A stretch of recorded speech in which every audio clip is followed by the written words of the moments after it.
good morning everyone. We are the Group 5 reporting Chapter 5 Part 2. So, ang members nga pala is me, 30, then our leader Tondi, then JD, then Velasque, aka Tristan, and then Kim Ivan Quinto. Shoutout sa inyo mamaya. So, I know na kakagising nyo lang and maganda ang bungad ng umaga nyo kasi ako yung nakita nyo matik. Kompleto na araw nyo dyan. So, mag-watch, learn, and listen muna kayo.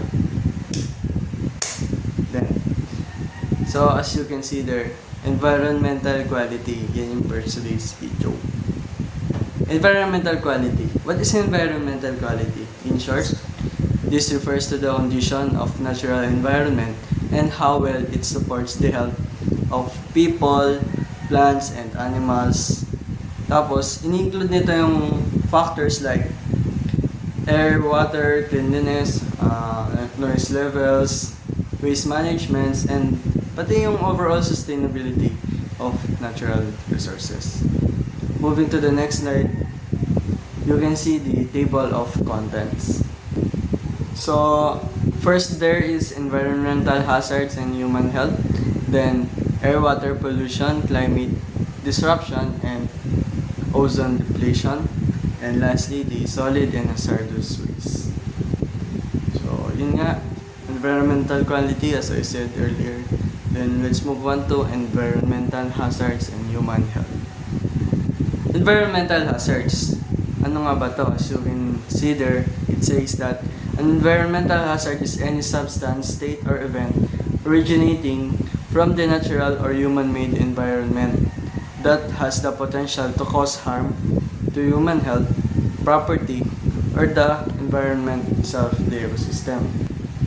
So, in short, yung environmental hazard, ito yung lahat na nasa environment na pwedeng mag-cause ng harm sa tao, sa hayop, sa ecosystem. Tapos, pwede itong natural, kunwari yung natural calamities like typhoon, earthquake, and human-made. Paano ba sa human-made? For example, yung pollution na gawa natin. Tapos magiging hazard to sa katagalan. That's environmental hazard. Next is, what major health hazard do we face? So, we are facing many major hazards. Hindi lang to under sa health, but we also have biological hazards. We're experiencing that. Physical hazards, chemical hazards, cultural hazards, lifestyle choices of hazards, and many more. Pero for now, the major type of health hazard that we are experiencing is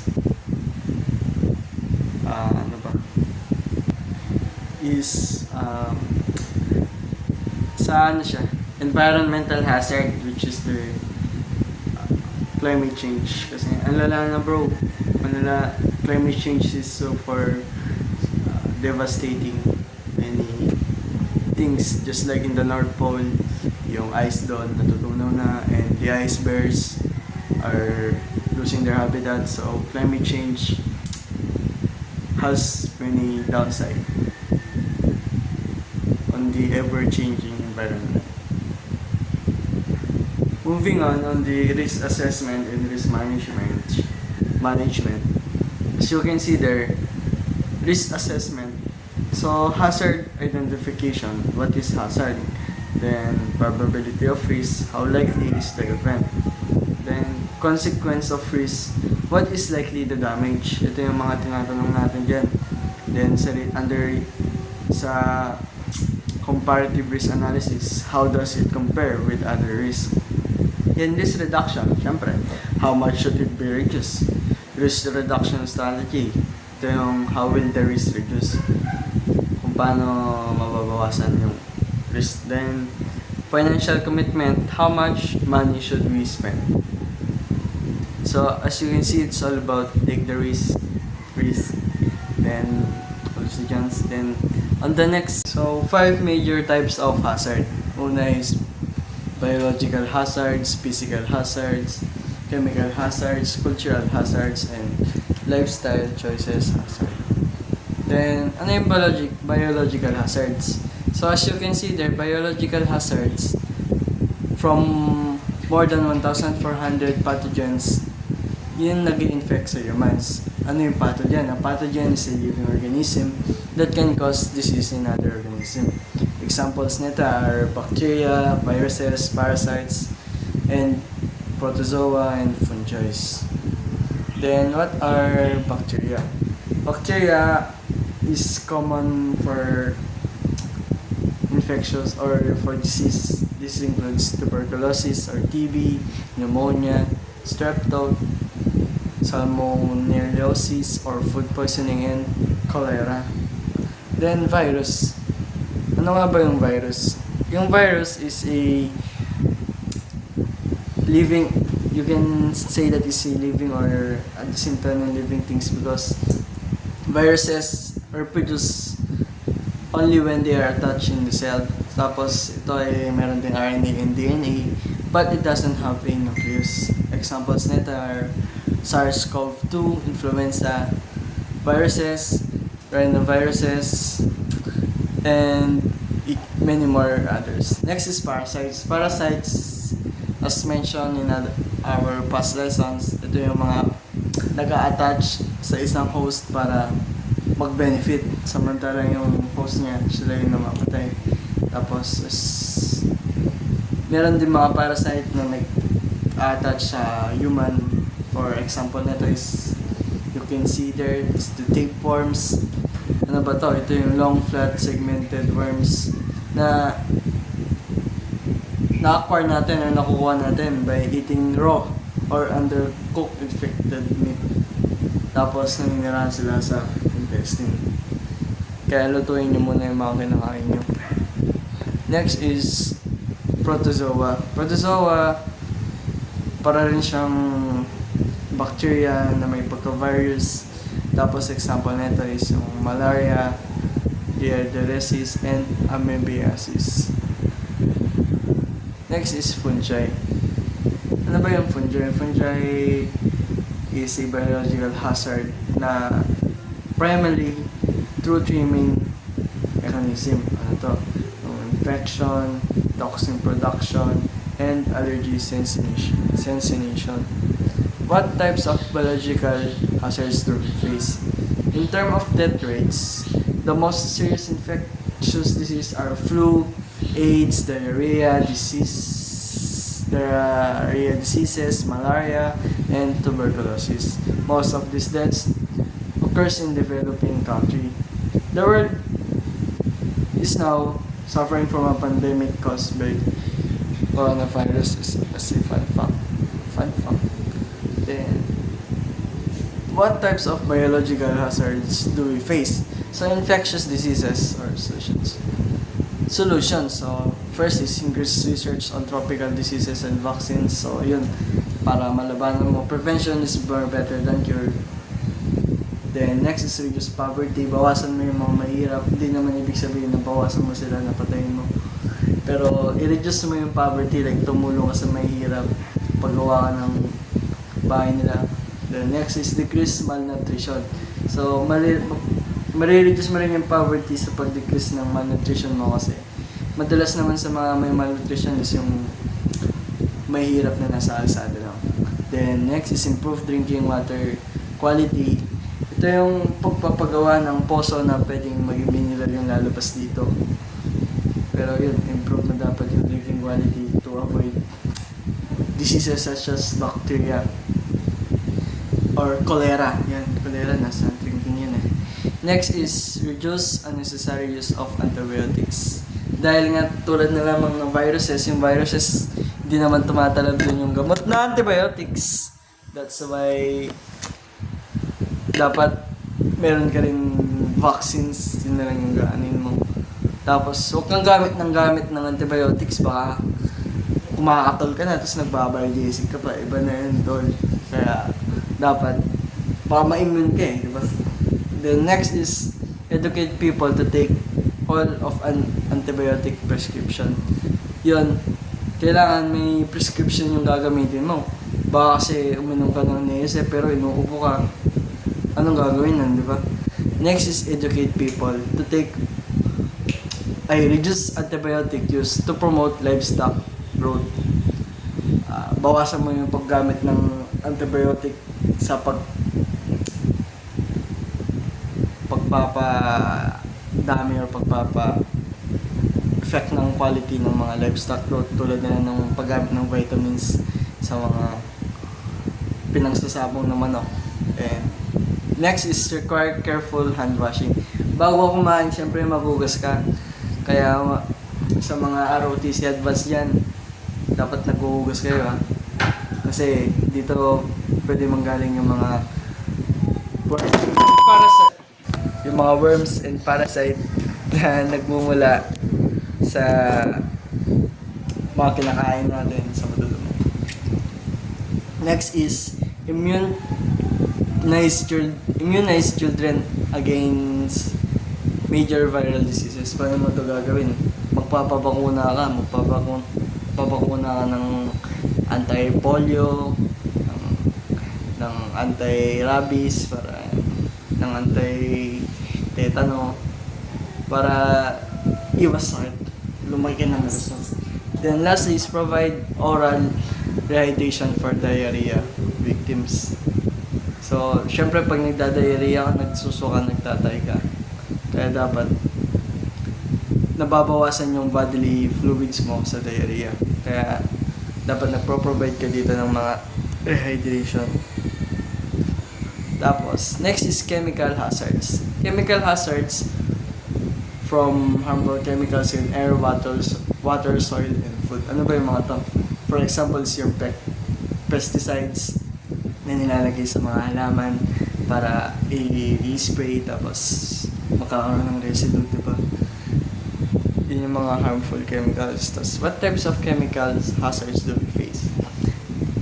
As you consider, there is growing concern about chemicals that can cause birth defects and cancers and disrupt the human nervous and endocrine systems. So, yung mga chemicals na naglilid ng pagka-abno, Down syndrome, kasi dadami yung bilang ng isang pares ng etc. So, ayan. Ano yan? In the next page, you can see mercury pollution. Yan yung isang malalang chemical hazard na nakakamatay, na nakakasakit, yung mercury. So, prevention na ito. Dapat phase out yung water incineration. Ano yun? Kunwari yung mga nasa mining, tapos gumagamit sila ng mercury, tapos papadaloy lang nila sa tubig. Di kaya yung mga gaganon sa river ng gold, matik may mercury yun. Then next is remove mercury from coal before it is burned. Siyempre, pag sinunog mo yung coal ng mercury, masusunod din yan, magiging siyang airborne mercury, mag-cause ng air pollution. Next is switch from coal to natural gas and renewable energy resources such as wind, solar, cells, and hydrogen, yung mga water system. Imbis na mag-coal ka, gumamit ka na lang ng natural gas. Imbis na magsunog ka pa ng unnecessary. Then next is convert coal to liquid or gaseous fuel. So kung gusto mo talaga mag-coal, tunawin mo na lang to, tapos gawin mo gas. Next is phase out use of mercury in batteries, TVs, compact, fluorescents, light bulbs, and all other products unless they are recycled. So, yung mga tinatapon-tapon lang na may mercury, tulad na lamang ng thermometer, yung mga sinawon ng thermometer na ng mercury, kasi ito hazardous, poisonous talaga sa human being. So, what do we need for control? Siyempre, sharply reduce mercury emissions from coal burning plants and incinerators. So, kung imbis na gawa ng coal sa pagsusunog ng puno na magiging charcoal, dapat bawasan mo yun. Dahil yung mercury nagiging airborne. Next is tax each unit of mercury emitted by coal burning plants and incinerators. Dapat yung mga kagamitan, mga unit na yan ay rehistrado, may tax.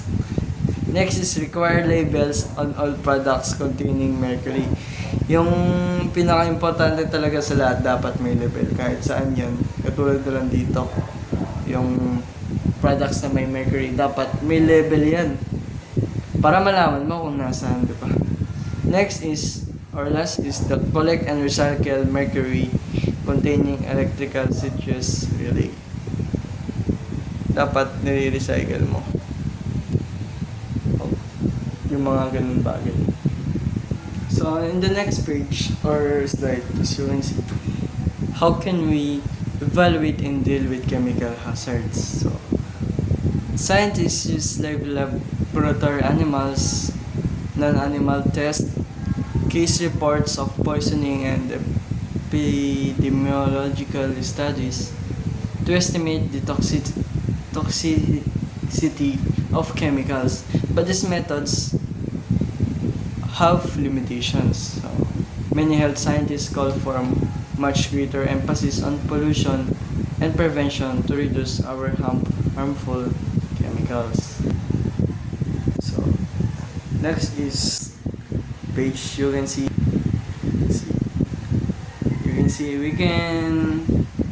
how can we perceive risk, and now how can we avoid the worst of them. So we can reduce the major risks we face if we become informed, think critically about risk, and make careful choices. So it's all about logical reasoning. So una sa lahat, ano kailangan mo gawin? Siyempre dapat inform ka kung ano yung mangyayari na yun. Kasi malay mo, nag-prepare ka pala ng bangka pero mag-earthquake pala kasi akala mo tsunami or bagyo, di ba? And syempre, you should think critically dun sa risk na yan. Kung ano magiging apekto nito, kung the possible outcomes and events. So, putting that in mind, you must make careful choices. Alam mo dapat yung pros and cons ng gagawin mo, kung anong dapat mong unahin, anong dapat mong solusyonan pag naganap yung mga pangyayari na yun. So, in the next page or slide, you can see the most serious psychological and health problems. Ito yung high-risk health problems. Una is indoor air pollution. Ano ba yung indoor air pollution? Indoor, which means sa loob, hindi sa labas. Kaya indoor siya. Indoor air pollution can be like when you burn something outside and pumasok ito sa loob, magkaka-air pollution ka. Madami pa. Kunwari, yung mga garbage mo na hindi mo pa nilabas, na-stuck sa loob, then if your friends or family are smoking inside your house, it could become indoor air pollution, or it will become, most likely. Next is outdoor air pollution. Ito talaga madami dito. For example na lang nito is the air pollution coming from vehicles, like the carbon that is nilalabas ng mga tambucho, and also yung mga smoke coming from different factories, the what do you call that, fossil fuels burning, the fossil fuels burning, and many more pollution that is pollutant to the air. Next is worker exposure to industrial or farm chemicals. Siyempre, ngayon, hindi mo na masasabi na, uy, walang halong chemical yan. Puro natural yan. Of course, we are all now using chemicals to make the agriculture, the plants that we are eating to be more larger in size, to shorten the period for harvesting, and many more para sa pest control. Mga nagiging chemicals na yan, makikita yan sa baba. So next is pollutants in drinking water. So pati sa drinking water, we have pollutants there. Kunwari na lang is kung yung pollutant water mo pala is na-contaminate, di ba? Nakalagay pala to sa tangke, tapos di mo alam, may pumasok doon na langaw. Ayun yung langaw galing sa labas. Hindi siya nagsapatos, dumapo siya sa tubig, nalunod siya. Tapos di nyo alam yun. Ngayon, iinom yung tubig, and it could pollute the drinking water. Another example is, kunwari, umiinom ka sa poso or sa fresh water, like river, tapos hindi mo alam, there's so many bacteria and other organisms. It could become a whole civilization of living bacteria na nandun pala sa baso mo na inumin mo. Tapos yun, magiging civilization din yung tiyan mo. Next is pesticides residues on food. So yun nga, sabi ko kanina, di ba yung farming, yung agriculture, hindi na lang sila natural. Well, they're still natural kung tanim ko sa bakuran mo, tapos damihan mo na din, then huwag ka na bumili sa palengke. So, you can at least say that ito natural to kasi galing sa akin dahil wala akong ginamit. Of course, di mo rin lalagyan yun ng chemical na fertilizer. Kukuha ka sa manure. Gagawa kang manure fertilizer from cow waste and other waste, leaves, eggshells. But that's not efficient. Kaya may pesticide residues on food nga. Dahil kahit sa bakurang ka magtanim, may peste pa rin dyan eh. Tapos, pero makakontrol man kasi konti lang eh. But in the big farms, like hectares of farms, you cannot control the pest in there. So what they do is, they spray pesticides, and that pesticides sticks on the bunga, ripened fruit, not really fruit, but yun, yung magiging product of that plant, and it will have residue, of course. Then last is the toxic chemicals in consumer products. Yun nga, consumer products, for example, anything that we consume. For example, bumili ka ng apple dyan sa 7-Eleven, tapos wala ka, pumunta ka sa Pure Gold, bumili ka ng apple doon. Ngayon, yung apple na yun, hindi mo masasabi na, uy, natural to. Kasi, hindi mo naman nakita kung paano bumubo. Then, the toxic chemicals na nilagay para sa gawing fertilizer or gawing in-spray para mas gumanda yung kulay ng apple or mas lumaki yung magiging bunga ng apple.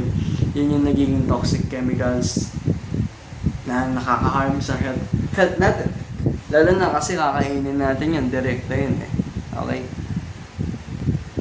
Then, high-risk ecological problems. This on the next slide. Uy, you can see there that first is the global climate change.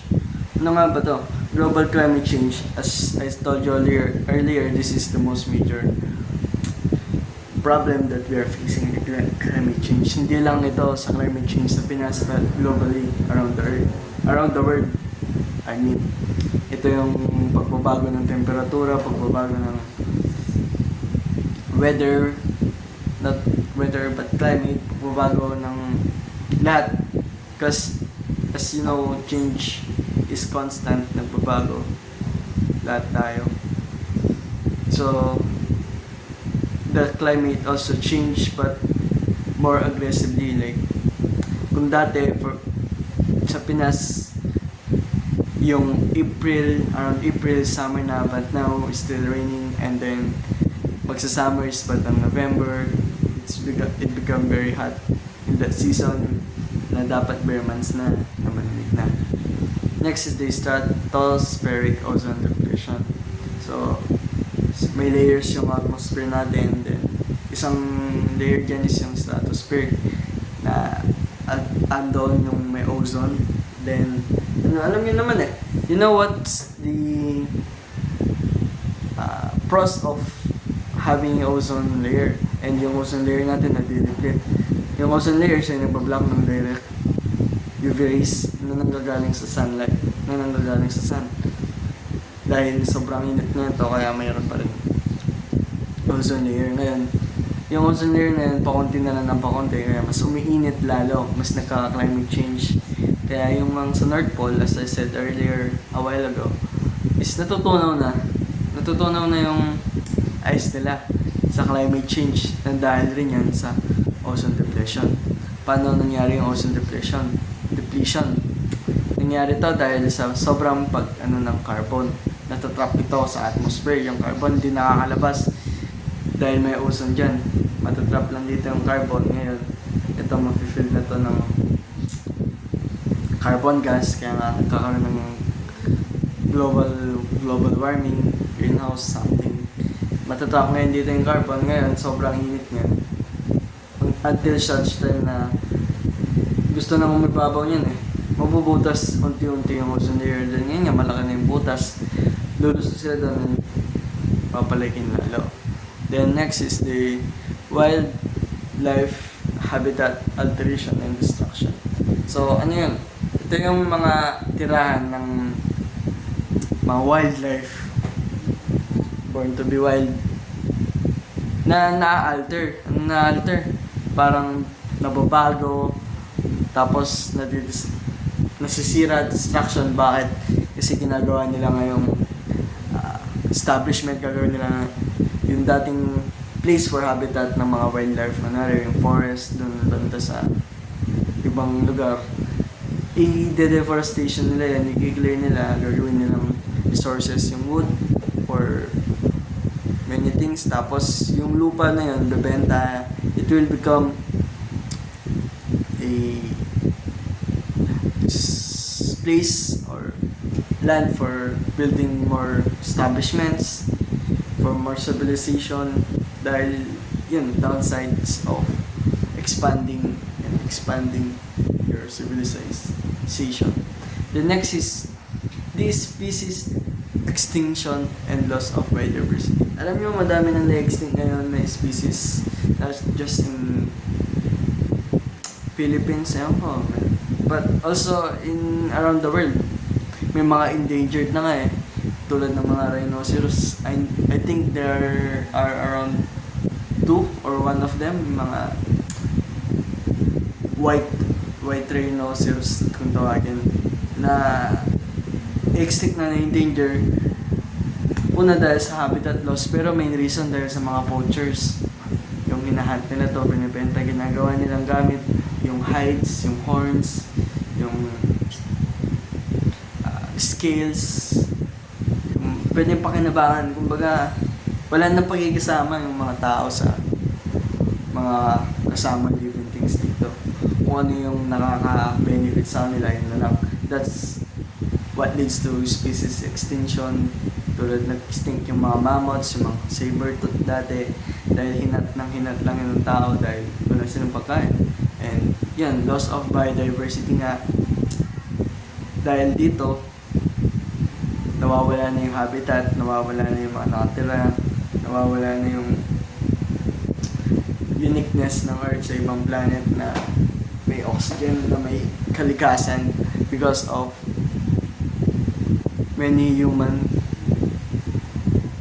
activities. Next is medium risk ecological problems tulad ng acid deposition. Ito yung nagde-deposit yung mga acid na nagkakapatong-patong na sila.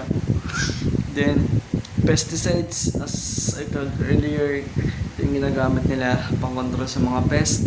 Airborne toxic chemicals, ito yung mga chemicals na nananatili sa hangin, hindi sila namamatay, or rather hindi sila nawawala, they stay airborne. Then toxic chemicals, nutrients and sediments in surface water. Ito yung contamination ng drinking water, nagagaling rin dito, hindi lang contaminated para sa mga ecosystem or environment for fish, for water, aquatic animals, pero sa amin din dahil source of water is also important. Then next is low risk ecological problems. Ito yung, for example, is yung oil spills, as you consider. Oil spills, ano to? Ito yung galing sa mga, nag-i-spill na oil na galing sa mga cruiser ship, sa mga carrier na naglilik sa ocean, tapos kakalat, maka-destroy. Then next is groundwater pollution. Nangyayari to sa groundwater, sa lumalabas sa bomba natin. Paano nakaka-pollution doon? Dahil yung iba, yung basura, hindi nila sinusunog. Yung mga sa dump, land dump patawag doon. Huhukayin nila and then doon lang itatapon yung basura. And what comes next is yung rain, syempre. Papasok yun sa ilalim ng tubig, pupunta yun sa reservoir ng groundwater, tapos yun, kakaroon na ng pollution. Next is radioactive isotopes. Ito yung mga dulot sa radiation. Then acid runoff to surface waters. For example nito is sa mga lugar na mayroong mining or quarries near them, lalo na sa river, yung mga quarries doon, nagkakaroon yung mga acid na ginagamit pang tunaw sa mga bato to extract minerals na napupunta sa water na nakaka-contaminate dito. Then thermal pollution, yung pollution sa thermal. Next is cultural hazards. Cultural hazards such as unsafe working conditions, yung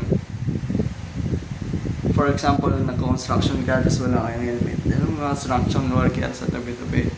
Then, unsafe highways, yung mga highway na maayos pa tapos sisiraan dahil sa kontrata, di ba? Pero yung mga highway na tingin mo bibigay na bako-bako na di pa rin nagagawa. Next is criminal assault. Mga criminal, mga drug pusher, mga drug addict na mag-a-assault sa'yo. I mean, sasaktan ka from kidnapping to holduping to snatching. And lastly is the poverty. Ito naman worldwide, poverty, kahirapan. Alam naman natin yan, hazard. Naging hazard siya dahil pwede magsimula sa mga tao na sa lansangan yung isang sakit na magiging pwedeng epidemic. Pwede rin silang magkalat ng mga pollution waste sa daan-daan kasi wala nga silang mapupuntahan. The next is lifestyle hazards, or last, I think it's the last for my report. Lifestyle hazards. Lifestyle hazard, ito yung lifestyle choices such as smoking, eating too much, drinking too much alcohol, and having an unsafe sex. Okay? So, syempre hazard yan kasi it could develop on, or either it could risk you yourself, your life, because this is your lifestyle yung tulad ng smoking. Ano ba na-develop doon? Pwede kang magkaroon ng lung cancer, pwede kang magkasakit sa sobrang nicotine, maging addict ka doon, tapos yung pera nyo doon yun na lang ibubuhos. Then eating too much, pwede kang magka-obesity dyan. Pag sobra-sobra, too much is dangerous kung tama. Pero too much money, pwede yan. Anyways yun, eating too much, obesity ka dyan. Maging obese ka dyan. Ngayon, naging obese ka dyan, maging nasa dito sa health condition mo. Baka bigla na magka-cardiac arrest, something. Drinking too much alcohol, yan. Mamamatay yung atay mo dyan. Patay yung atay. Hindi ko alam But yun, drinking too much alcohol can lead to serious health medications. And having unsafe sex, kunwari, unsafe sex refers to sex without the usage of condom para sa mga walang alam dyan. So, what does it imply? For example, may nakita kang sa labas na tabi-tabi tapos nagka-G kayo and then you know what happened next and you don't know if that girl or person is clean. You don't know if she has disease that can be transmitted to you via having intercourse. So, for example, HIV or what I mean is the AIDS. Okay? And another hazard there is having unplanned children, unplanned baby. So, lalo na kung you're still studying, you're still teenager, or you're still young, you must avoid that. Lalo na kung wala kang experience, kung hindi mo alam anong gagawin mo. So, that's all for my presentation. So, we have our next topic now. Consuminatorize.